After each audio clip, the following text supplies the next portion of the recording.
Hello hi friends, శ్రీస్ elite ఛానల్కి స్వాగతం. ఈరోజు మన ఛానల్లో చాలా సింపుల్గా ఈజీగా చేసుకునే గాజర్ హల్వా ఎలా తయారు చేసుకోవాలో చూద్దాం.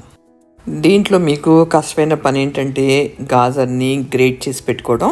ఈ గాజర్ని తురిమి పెట్టుకున్న తర్వాత చాలా ఈజీగా ఈ స్వీట్ని ప్రిపేర్ చేసేయచ్చు. ఈ స్వీట్ చేయడానికి యూజ్ చేసిన గాజర్ కూడా ఫ్రెష్గా తోటలోంచి తీసుకొచ్చింది. అప్రాక్సిమేట్గా 1/2 kg గాజర్ని తురిమి ప్యాన్లో వేసి ఒక 3 స్పూన్స్ ఆయిల్ వేసుకుని క్యారెట్లోని పచ్చిదనం పోయే వరకు ఫ్రై చేసుకుందాం.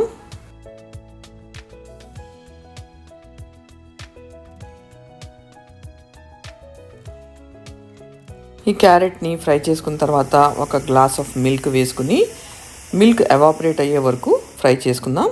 ఇంట్లో ఫ్రెష్ క్రీమ్ ఉన్నా లేదా మిల్క్ పైన ఉన్న క్రీమ్ తీసి కూడా దీంట్లో వేసుకోవచ్చు. ఇప్పుడు దీంట్లో 1 కప్ షుగర్ కూడా వేసుకుని బాగా మిక్స్ అయిన తర్వాత క్యారెట్ హల్వా దగ్గరకు వచ్చేంత వరకు కుక్ చేసుకోవాలి. మీరు స్వీట్ తక్కువ తినేటైతే 3/4 కప్ వేసుకోవచ్చు. స్వీట్ ఎక్కువ తినేవాళ్ళైతే 1 కప్ వేసుకున్న తర్వాత ఇంకో 1/4 కప్ యాడ్ చేసుకుంటే సరిపోతుంది. అది మీ టేస్ట్ ప్రకారం అడ్జస్ట్ చేసుకోండి. క్యారెట్ కుక్ అయ్యేలోపు ఒక చిన్న ప్యాన్ పెట్టుకుని దాంట్లో నెయ్యి వేసుకుని బాదం పప్పులు, జీడిపప్పులు వేసి ఫ్రై చేసి పక్కన పెట్టుకుందాం. చక్కగా ఇంట్లో ఉన్న ఇంగ్రీడియంట్స్ తోటి ఈ స్వీట్ని ఎంతో ఈజీగా ఫాస్ట్గా చేసేసుకోవచ్చు.